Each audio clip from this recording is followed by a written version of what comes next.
So my name is Chris Burton, and I am currently working as a learning experience designer at Ericsson.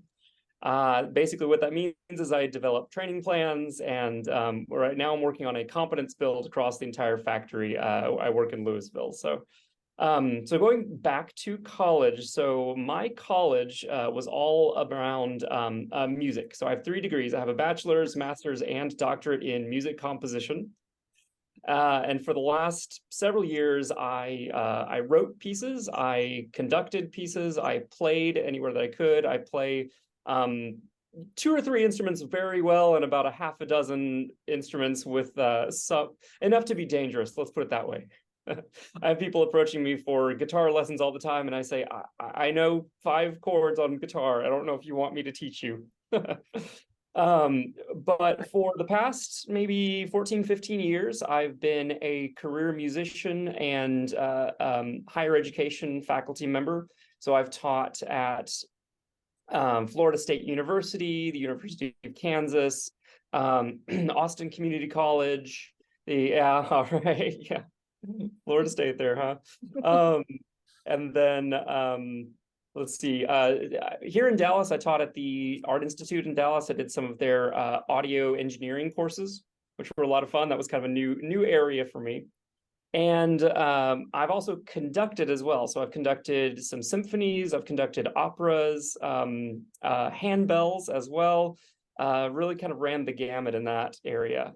And in the last year or so, I decided that I needed to make a career transition, and that's how I met Brandy. But I have a family. I have 2 little kids at home. One is 4 and one just turned 1 just this past week. And so I started to realize that the time commitment of a career musician, which was constant gig employment, we just filed our taxes this past week, so it was all 1099s all over the place. And so the schedule was just not conducive to being around a family. I mean, my nights and weekends were when I was working, right? And so when my kid was coming home from preschool, he was asking me, hey, where's Daddy? I haven't seen Daddy in a few days, and it ate at me, So realized I kind of needed to make a little bit of a change to focus on the family. And so I decided to make the transition into learning and development, and met Brandy over the summer. Did one of the career DFW transition groups. I went to a half dozen of them. I don't remember exactly which one it was, but connected with her over the strengthology. We talked a little bit about strengths, and it was very helpful to me to focus my search and my resume and my LinkedIn profile and all that. So, and how did you decide that learning and development was going to be the right path for you right out the gate? It had a lot to do with the fact that I'd been in education for so long.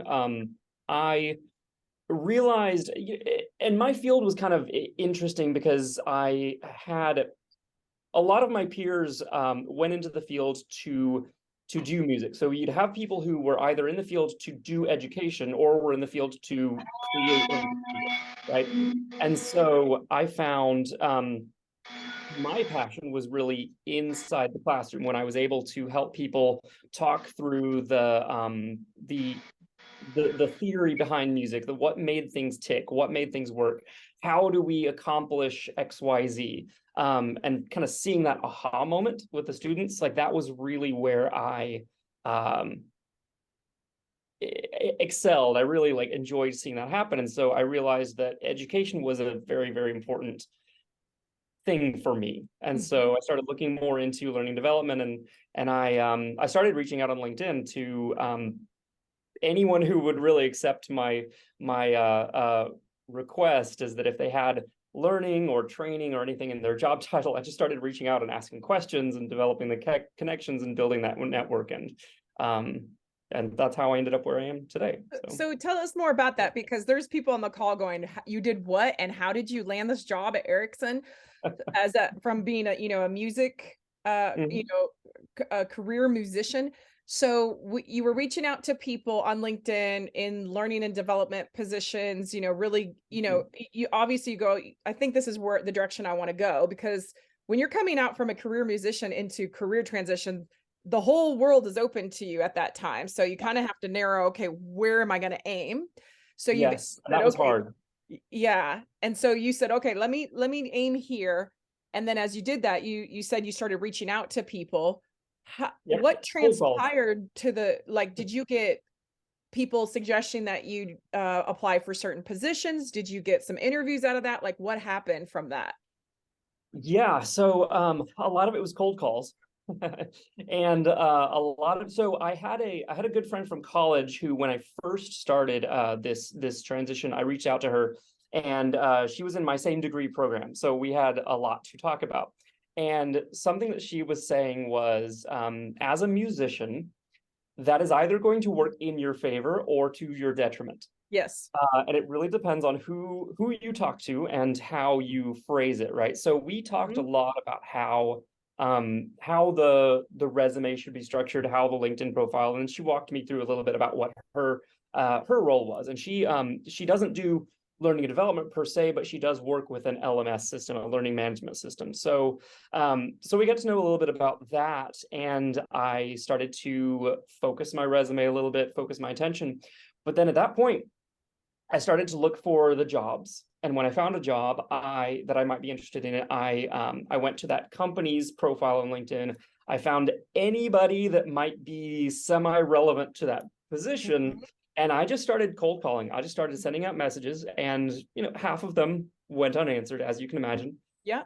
But a few people responded, and then I started to develop relationships from there. So I would ask questions. I would say, what do you do in this job? What is it that you like? What do you don't not like? Started digging into what it was about the field, and And these people were just happy to talk to you?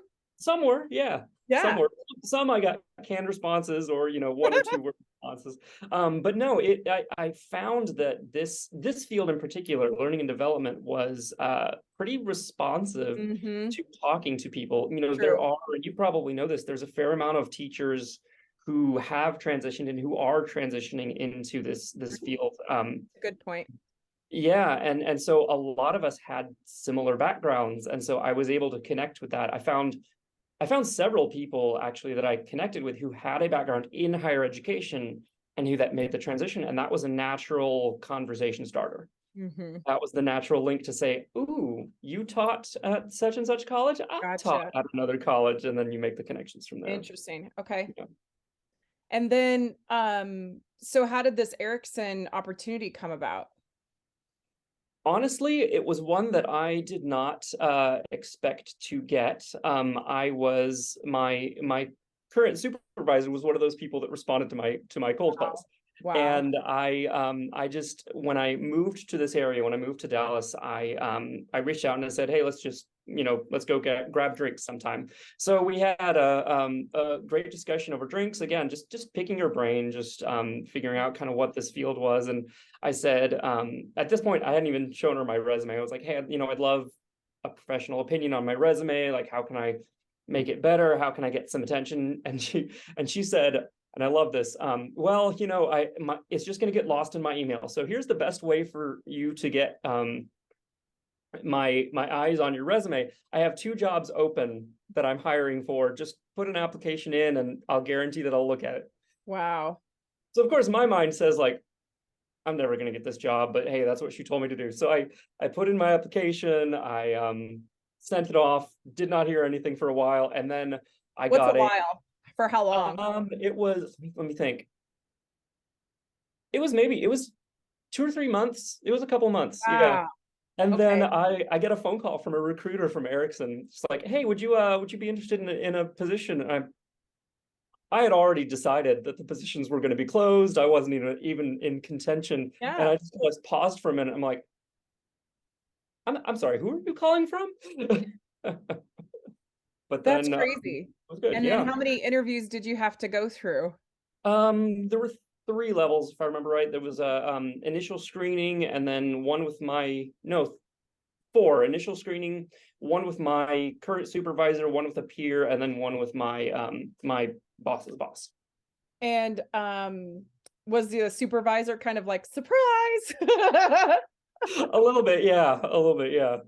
Was she I mean, because she also had to figure out who you were in that stack as well, right? She had to go find you. Yeah, and we talked a lot. We had a lot of similar things. So she also had a background in higher education, Okay. but she also had a background in media production, and Mm, that's actually where we bonded. mm, Because the past 2 years, especially with COVID the way it was, my job pivoted over to doing video production, sound production, figuring out how to do musical events when you can't have an audience, figuring out mhm. how you can't do, how you continue doing what it is you do when everything about your field was completely upended. So we were able to talk a lot about the video production, about media things, audio visual things, and it was I think that was really kind of what So built that bridge. Yeah.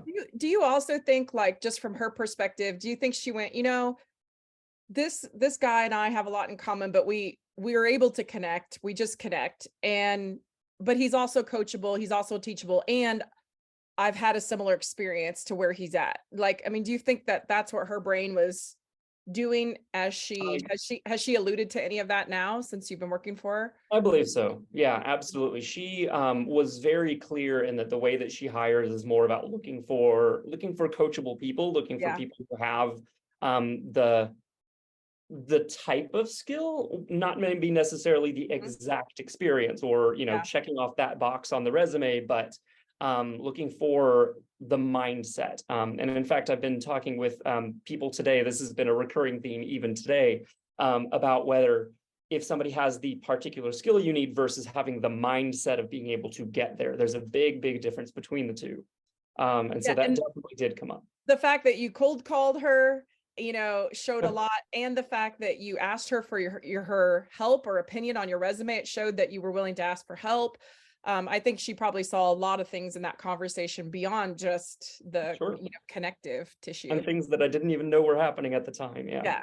Yeah, that's wonderful. Does anybody on the call have some questions for Chris? You can ask him anything. Now's your chance. Hey, Chris, this is Meg. How are you? Hi, I'm good. How are you? Good, good. Quick question. I joined late. I do apologize. So, just to make sure I'm clear, so you reached out to this person and it's a client relationship that you built? Client relationship? No, I guess I'm confused. I'm so sorry if I Like, am backtracking. are you really. asking who he asked out, who he Like, who is he dating? Who would you swipe right on? So how did he find her on LinkedIn? Yes. How do you swipe right? Yeah.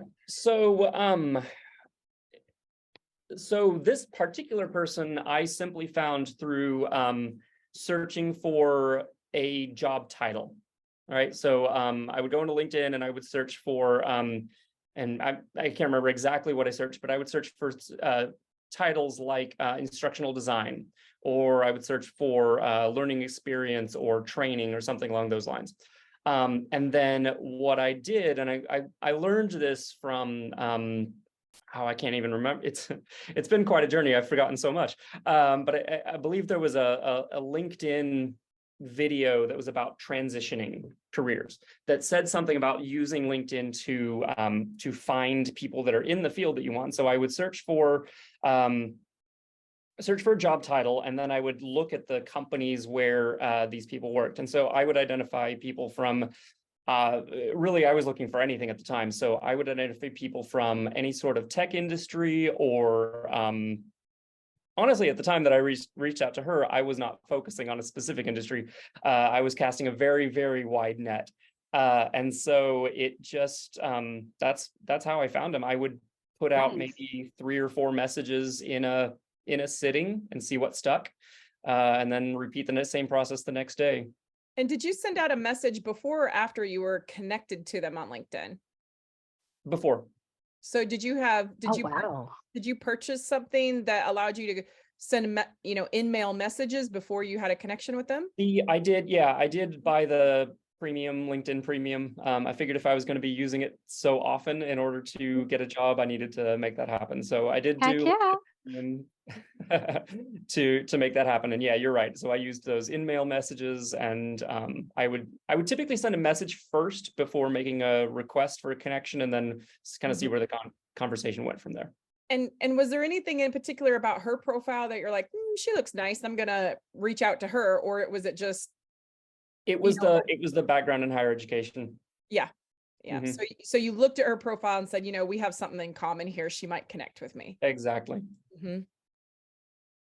Finding those common strings. Yeah. No, I love it. Anything So else? now what? Yeah, now what? So what's the next steps forward for you? That's a great question. I'm getting familiar in a new role. I'm building up my network here, getting comfortable. It's a great place to work. I'm very much enjoying it. So just kind of seeing where the path takes me. All right, so we'll hop over to your strengths. What do you think in your strength set really helped you make this transition and make it so successfully? Because how long were you looking for your new role? Let's see. I started looking casually in about March of last year, so about a year ago. And I started getting a little more intense about it over the summer. So May, June, that kind of time period.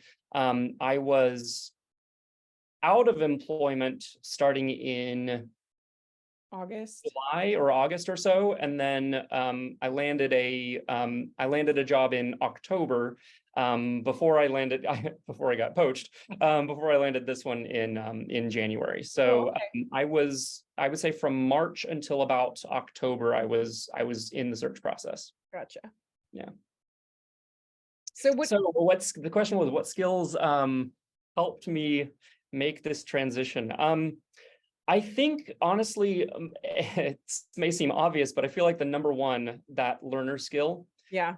And that's one where I had filled this out, and I had done the strengths assessment for a job. Austin Community College required it for us when we started employment. Honestly, did not put much stock into it. I just filled out the form and submitted it. But coming back to it, I'm looking at it and saying, that was not a surprise as my first. I really, really gravitate toward new concepts. I gravitate toward if there's something that I do not know, I want to know about it. And so that was something where I had to apply that to a new career field. I said, what am I going to do? How do I get involved? And what do I need to know to get there, right? So I was delving into online training videos. I was delving into blog posts. I was contacting people, asking them, what is this field? What do I do? What do I need to know? I would do trial subscriptions for software if I needed to show some experience in that software or develop some sort of a portfolio. And so I think that skill in particular, I was able to leverage a lot. And it sounds to me like not just learner, but also this competitive learning. Like, I've got a timeline here, and I need to drive hard and fast and just consume as much information as possible in order to make this transition, because you had pretty much set out, this is what I need to do for my family. Certainly. Yeah. And that, it did. It put a very hard timeline on that as well, because when you have two kids and you have a looming unemployment coming, it was a big motivator. So yes, had to make something happen. Yeah, because one of the things I hear in you is your willingness. You were just willing to learn, willing to ask for help, willing to do the cold calls, that were maybe uncomfortable. I mean, for learners, it's kind of fun, right? It's kind of interesting. You're learning, one, the process, but two, you get to learn about other people, which can be really interesting. But you had no fear. You just went out there and got what you needed to get done. Tons of fear, but yes, I did get it done. Well, you overcame the fear by just doing it anyway. Exactly.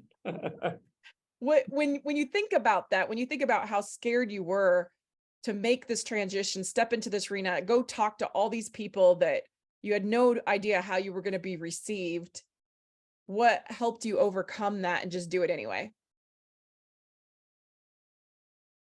Yeah, it's a good question. And I think it's, you know, just the motivation of having the family kind of depending on what was, you know, what was going to come next. My you know, my family is a big motivator, so that really is what it came down to. I guess in terms of skills, I'm looking at my Well, uh I skills see, profile. I think you have something in you Hmm. that says, I will not fail. Like Oh, certainly. I will win. Yeah. I'm going to win, you know, and I just think there's this internal drive of when you set your mind to something, you're going to figure out how you're going to learn how to win, basically, which again is Yeah. the top two strengths. Yeah, no, and I always have kind of felt that, even through high school and college. It was always one where if I wanted to do something, I would find a way to do it. We Mhm. had, for example, so as a composer, as a musician, one of the things that you think you're going to be doing is writing symphonies all day long, right? You know, everybody listens to Beethoven and Mozart and all these kind of things. It's a great, the symphony is kind of the apex of composition, right? And so you come into college to study music and you say, I'm going to be writing symphonies all day long. And then you realize that there is a financial aspect behind symphonies, that they're expensive. They don't program works for modern composers. I mean, take a look at any symphony around, including Dallas Symphony, Fort Worth Symphony, all these that are local. And if you compare how many works they perform by composers that are currently living or even within the last century, it's a fractional percentage to people that have been dead for 400 years, right? And so you get this, you become kind of disillusioned to say like, oh, symphonies are never going to perform my work.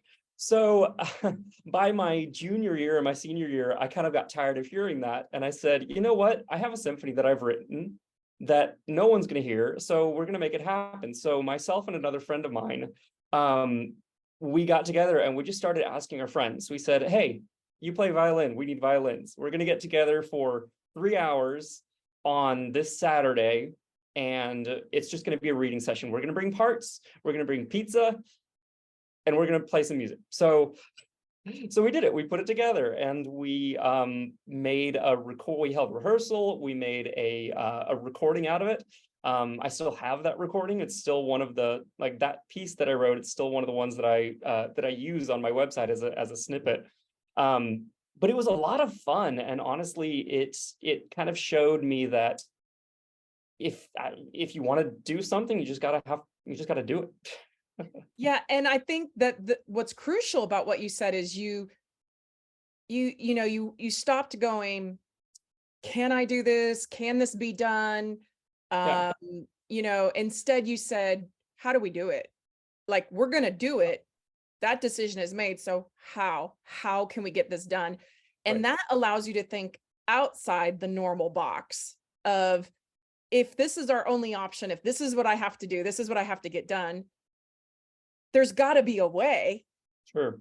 So how are we going to do that? Even if you Right. had to try multiple different things, you know, if this failed, then you could have tried something else. And if that failed, you could try something else. And, you know, people's willingness to try again is what allows you to ultimately win or achieve the goal, even though there's been multiple quote unquote failures. If you use failures as stepping stones to success, then you never fail, basically. Sure. Yeah, absolutely. And that's hard. Like, it's something I've always struggled with, and I'm trying to develop in myself that growth mindset where failure does not mean a end of the road, like a bad thing, because I'm typically very hard on myself, right, with failures.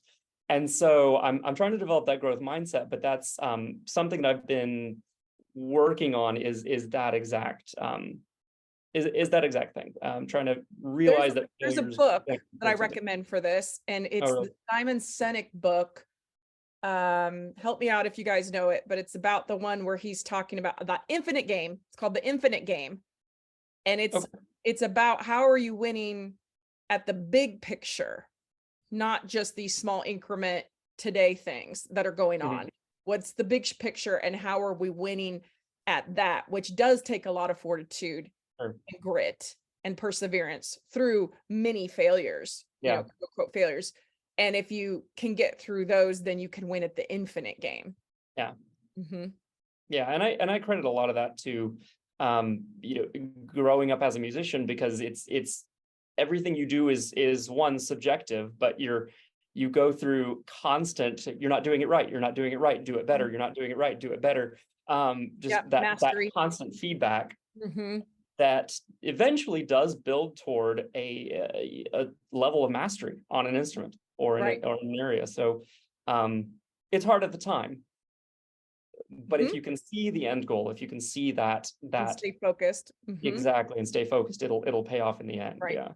So I would like to move to the second part of your strengths here, because it is very, very rare to have deliberative and competition, and to have deliberative and significance paired together. You will see significance, competition paired together, and you may see learner, intellection paired together, but you don't normally see this mix of this deliberativeness with competition or significance.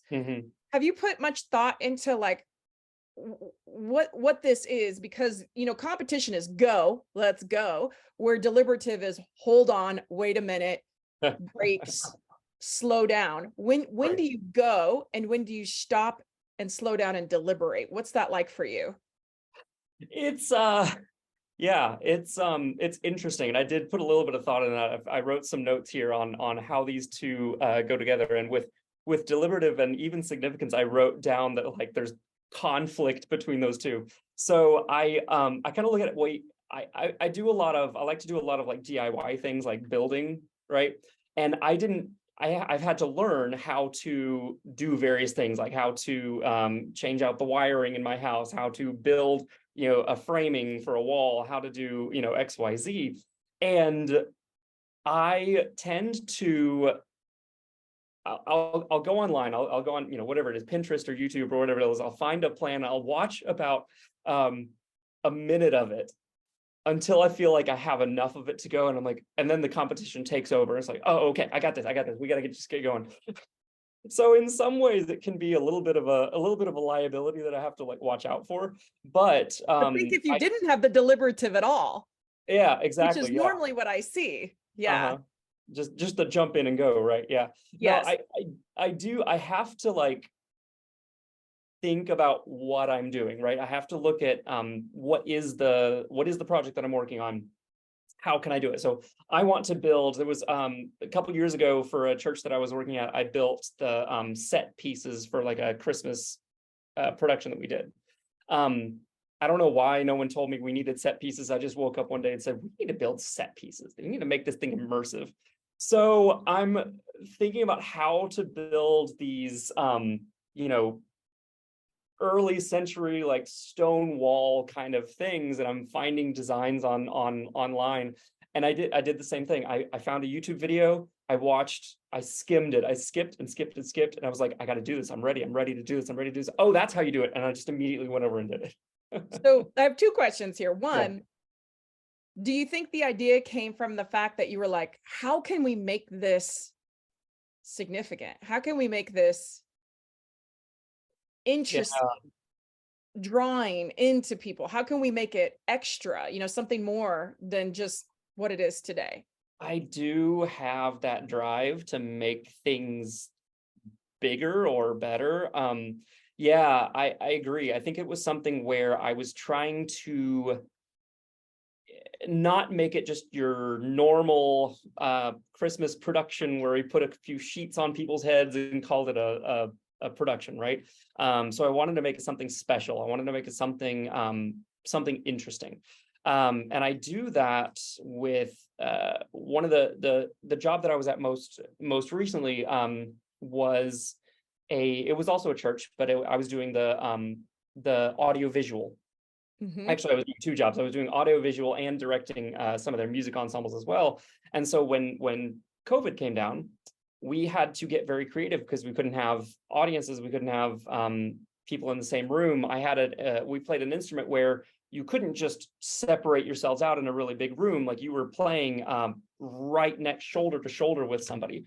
So we had to figure out how to get creative with that. And I started delving into the video editing as part of what I did. I got to know, I like to joke that I gained about 2 years of experience in Premiere Pro in about 2 months. But we started doing music videos. So it was not, everybody else in my field would set up a camera and spread out over a big giant room, and that's how they did their concerts. We did music videos. So we would sit down and record the parts one by one. So I set up a microphone, we'd bring people in one by one, record them, take it into post-production, mix everything together, create a track, and then we would bring them in and video to the track. So we'd play the track, and we'd take them out. And the cool thing about this was we could go anywhere. So we would go out into parks, we would go out into outside, we'd go all around our building where we could, and we would have them just mime their playing what they were doing, but playing along to the track, right? Mm-hmm. And then Premiere has this cool ability, you click a button and it lines everything up and you just click your camera angles. But it's it really forced us to think kind of creatively. And we had the pastor who was kind of driving it was very big about pushing us to the limit of kind of creatively what we could do. Mm-hmm. And so we were very much focused in trying to get bigger, better, more interesting products out of that. So definitely an interesting experience for sure. Yeah, that's fascinating to hear.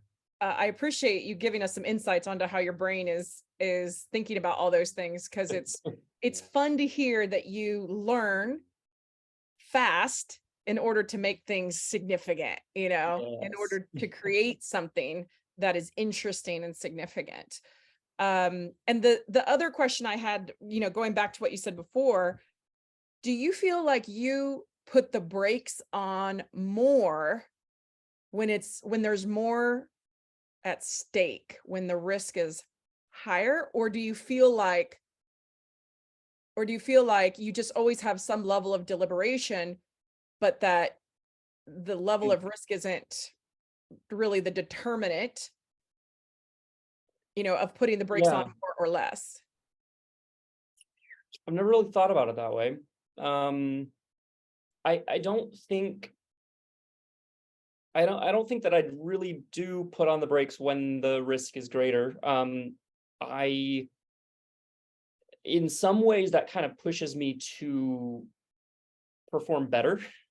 Yeah, see, I think that's the significance coming in, because significance perform better when the pressure is on and when all eyes are on you. They actually step up. That's why I'm asking this question, right? Because it's like the significance is going to make you step up in that particular realm where the deliberative may put the brakes on. So because it's such a rare pair, I've never gotten to talking to anybody about this. And I took a job that I took one time. I was stepping into a role where the previous person had been there for a very long time and had set a very high precedent for that job. And it wasn't necessarily expressed to me that I had to meet those expectations, but I put that on myself to meet and surpass those expectations. And so I remember the very first. But that's motivating to you too. Oh, 100%. Yeah. It's like, I have to prove myself. Absolutely. Yeah. So the very first month of that job, I was sitting down and planning and thinking through and like, how can I make these productions bigger? How can I wow people? How can I do this? And it was a big motivator for me. Yeah. So, okay. So right. then basic questions. I'm sorry. How do I evaluate risks? I'm very bad at evaluating risk, to be completely honest. Really? Let's dive into that a little bit more, because I have questions. Sorry. Sure. Yeah, no, it is it's something that I'm starting to kind of wrap my head around.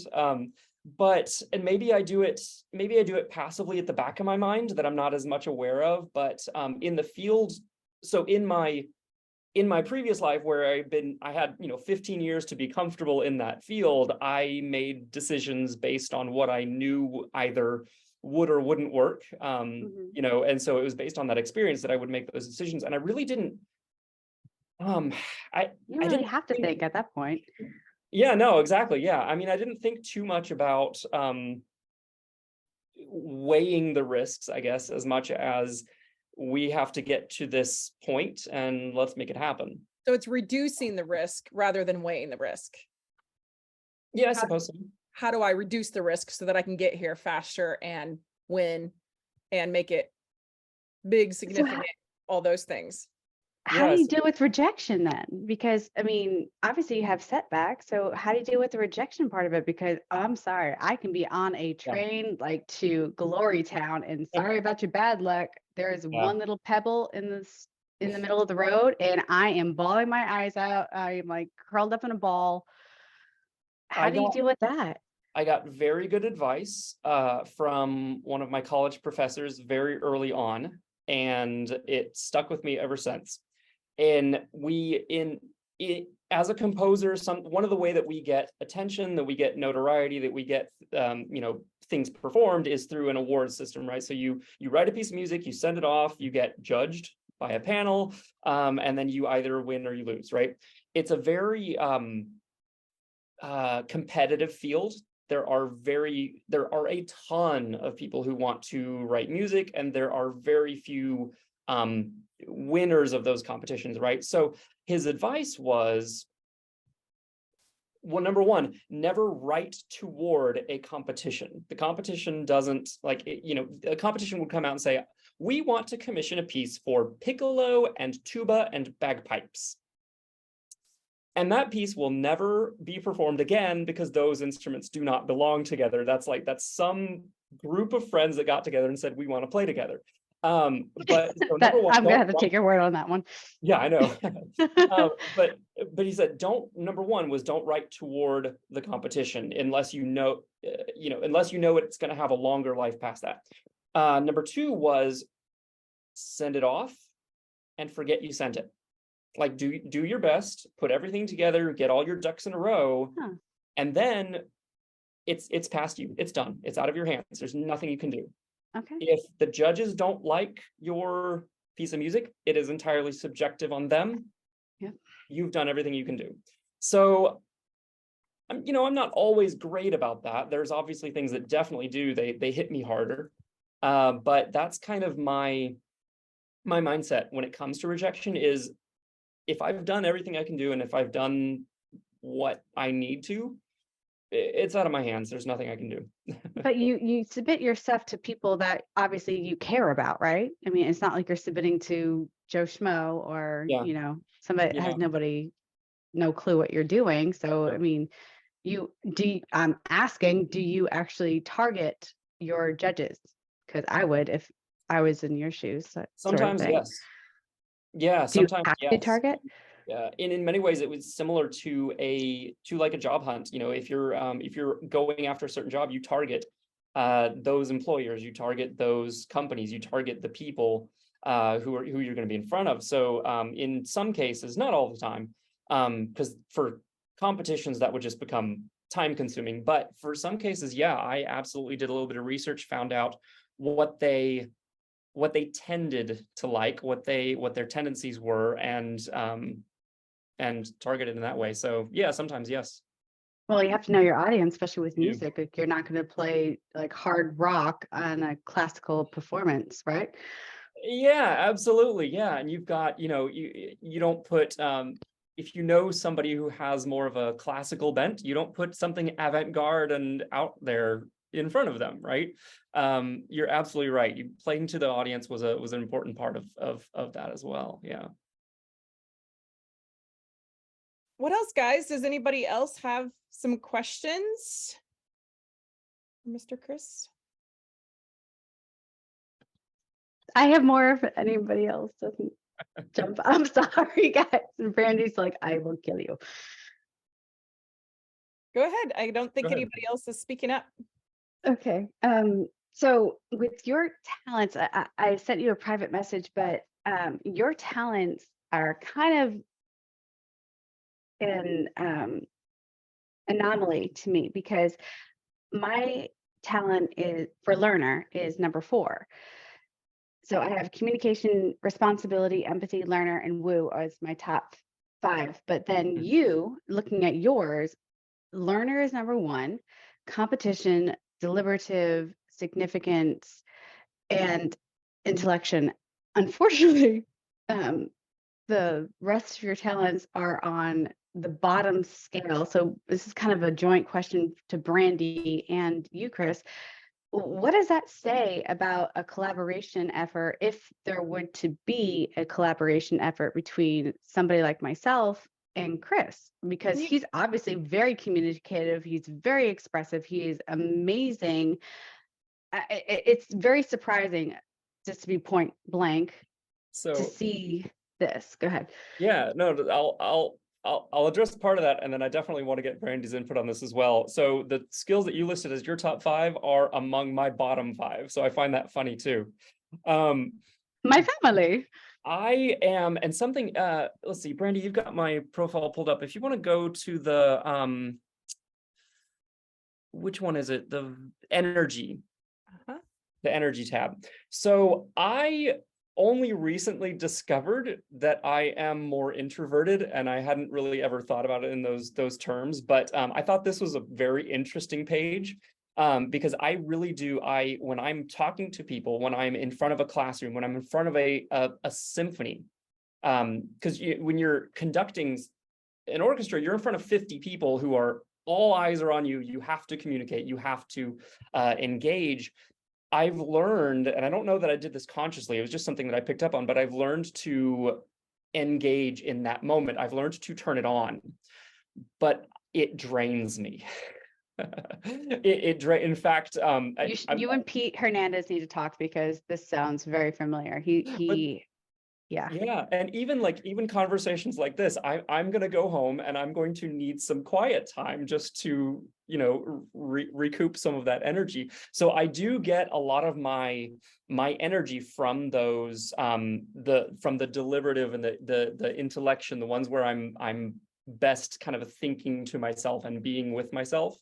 But Brandy, and I'll pass that over to you. I have the same question about how to collaborative, because I something that I really like about this tool is that it says these are the skills that you should outsource. And it's those that are on the bottom. So yeah. So can we have your strengths again? I don't know if you go by Alex or Alexandra. I forget. Alex? You go by Alex? Mez? Okay. No, Mez. You talking to me? Oh, you go by Mez. All right. Mez, yeah, Mez. Gross. Sorry, not Yeah. Alex. That's definitely Mez. So my number 1 is communication. Second is responsibility. Third is empathy. 4th is learner. 5th is woo. So empathy and woo are down there in the bottom 5. Yeah. So, okay. So here's how this is kind of going to go. Your communication is going to want to talk a lot. And we just saw the devil, you say? Yeah, we just saw that Chris is introverted. So he can only talk so much before he's like, okay, I need a break from this. This isn't going to work for me. You're excited and you're talking and he's like, okay, I've just had enough of this extroversion. Now, if you were teaching him something with your communication, he could last a lot longer because of the learner that he has. So if you're teaching him something with that high communication, he can actually stay engaged. Since you have learner, there may be a high chance that you are teaching, right? That you have learned something and that you're teaching or sharing something with him to educate him, and his curiousness is engaged and he's interested in it. So he's going back and forth, and this is working very, very well. Okay. Now, on the other hand, he will not understand your woo.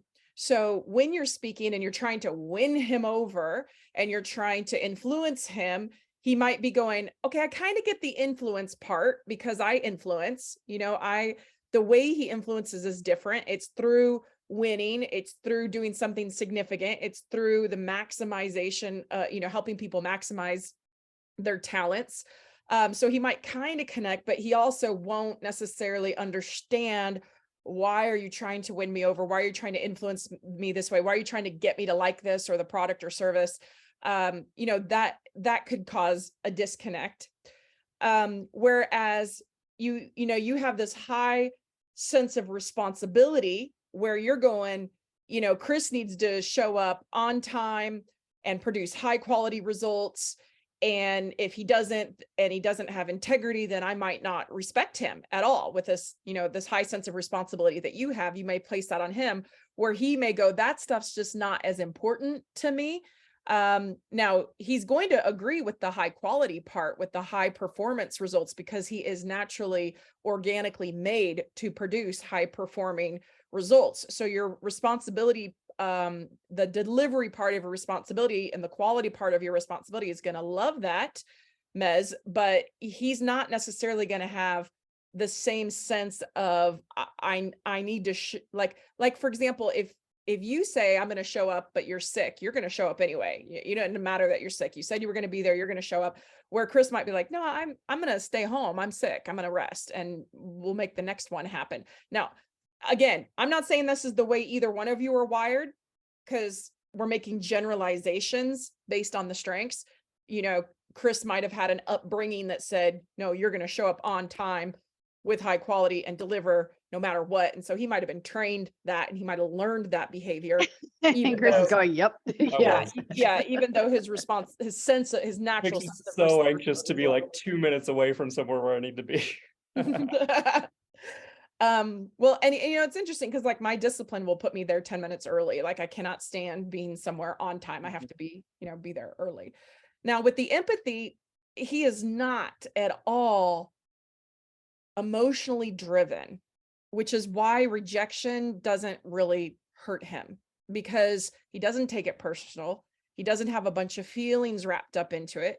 His competition doesn't like losing. He can get angry or frustrated or heightened emotionally because of that if he feels like he's losing, but he doesn't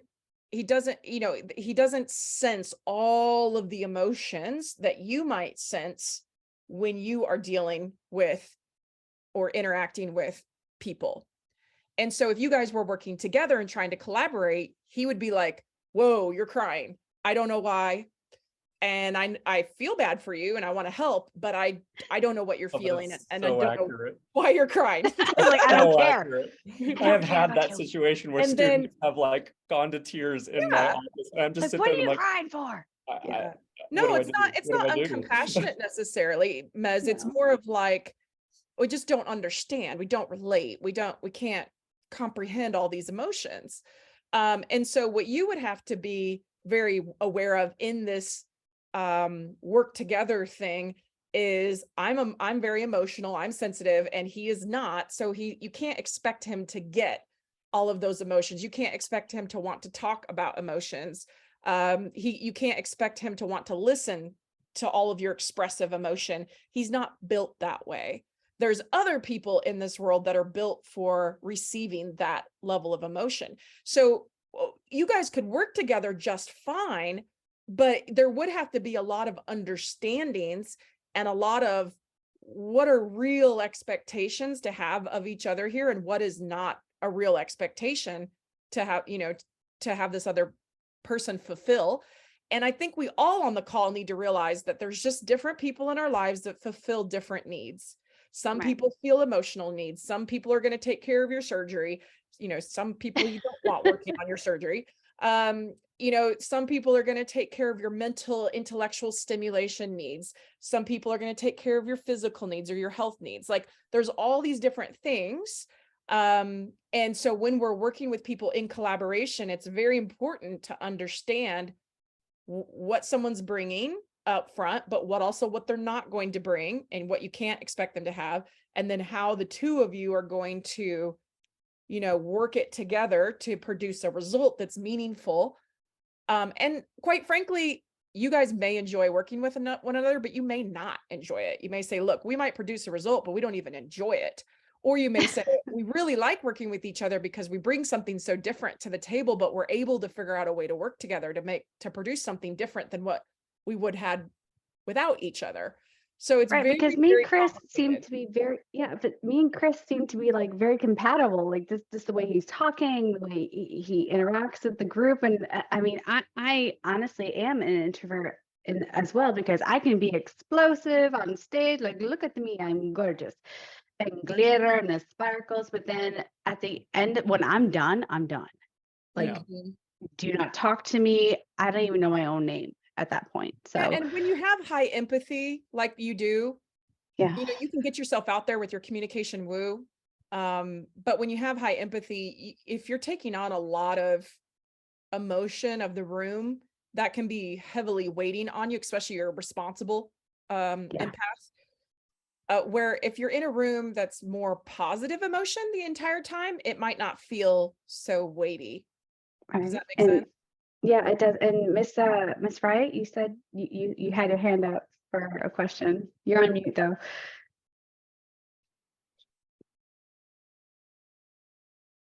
Oh, I don't have a question so much, but empathy is my number 5. So it's like I've got something written on my forehead that says the doctor is in or something, or you can talk to me, because Mhm. Been there. people come out of nowhere and they're telling me their life story. So I don't need to used know it. all your medical stuff. I don't need to know it. But yes. No, I completely can relate. How do you pronounce your first name? Eloise. What is it? Eloise. Eloise? Mm-hmm. Okay. Yeah. What other Yeah, so- questions do y'all have for Mr. Chris today?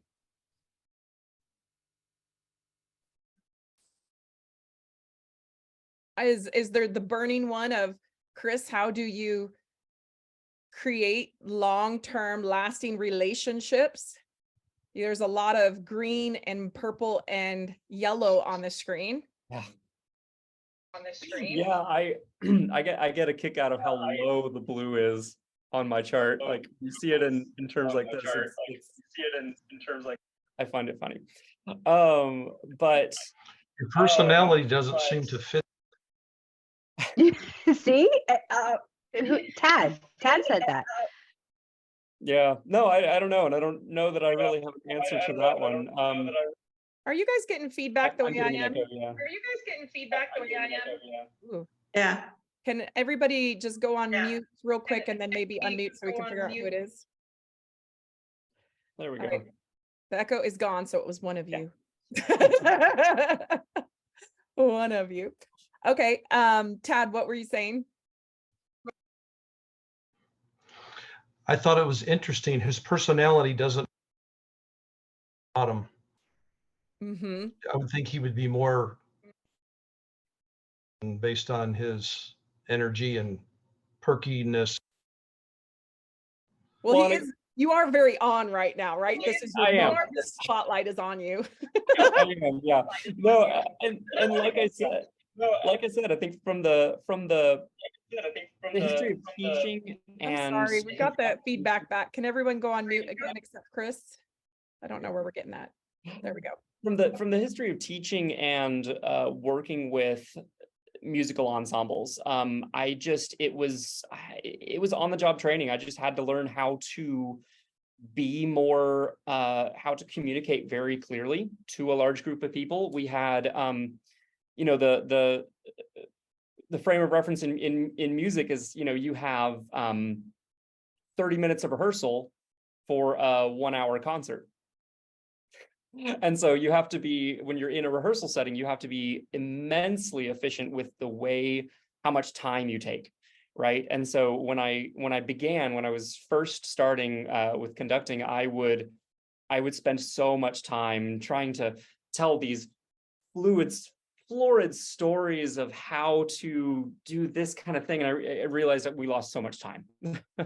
And so, you know, later on, I would be very much we need to spend at least 60 to 75% of the rehearsal playing, doing the thing we're doing, and only stop when it is important to stop, because otherwise you'll get this one section really, really good, and then this will fall apart.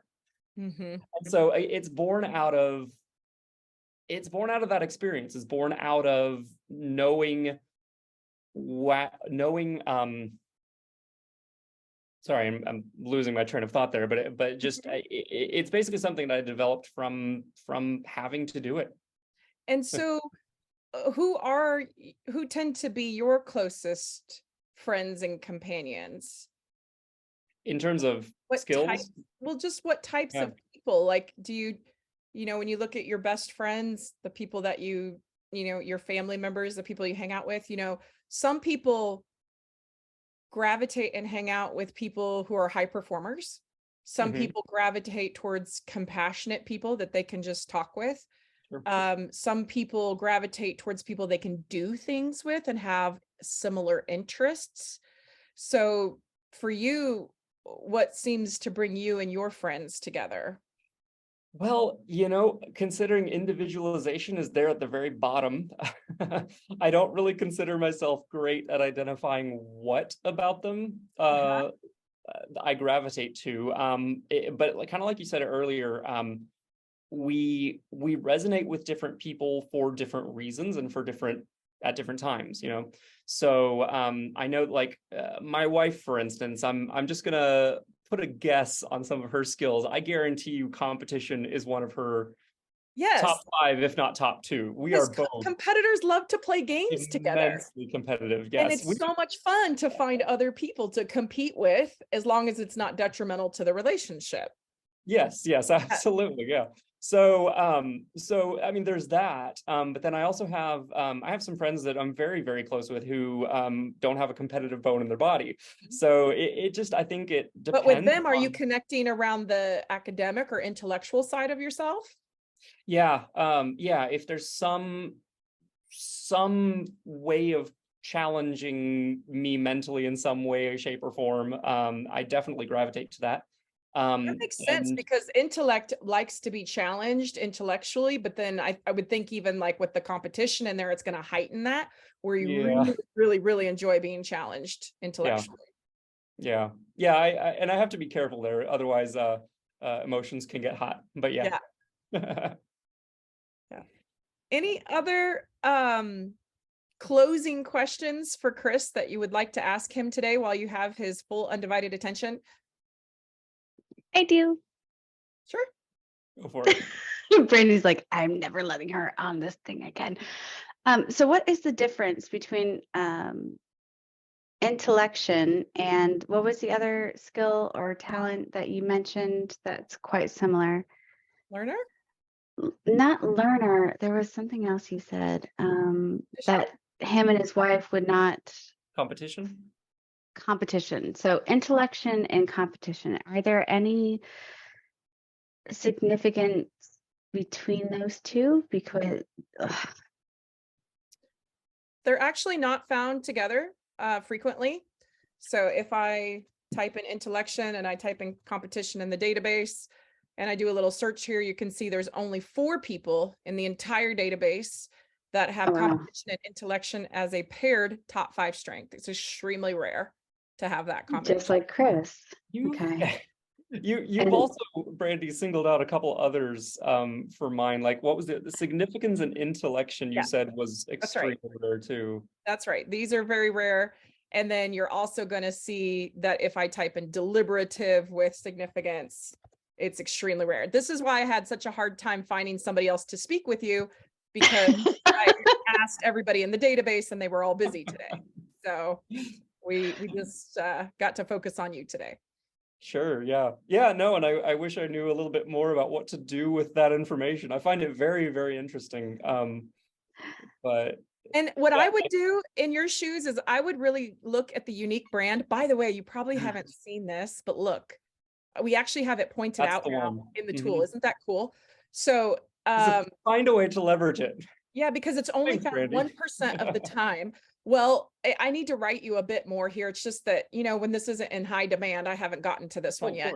But when I write this up, it's really to go, okay, what can I do with this? What can it do for me? Because it is so unique that if you do leverage it, it will be off the chart amazing.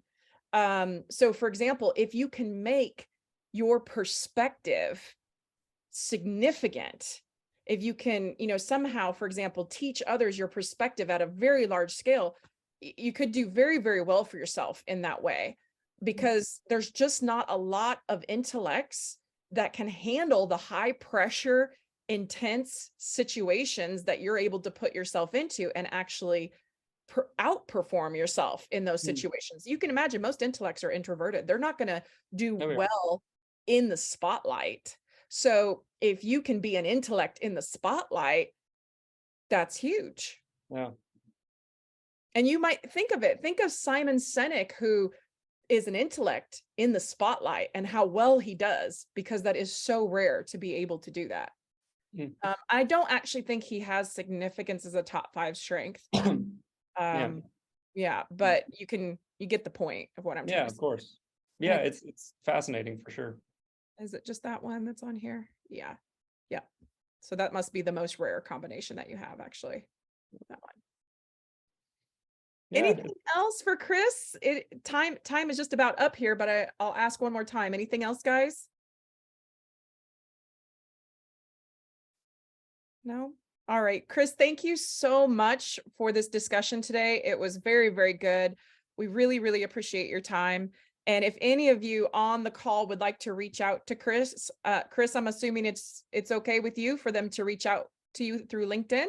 Yeah, absolutely. LinkedIn is perfect. Yeah. So please feel free to do that. Otherwise, everybody have a wonderful day, and we'll talk to you again soon. Thanks, guys, so much. Have a good night. Thank you. Bye, everybody. It was great. Thank you, Eloise. Thanks, Thank Brandy. you. Thank you, Pete.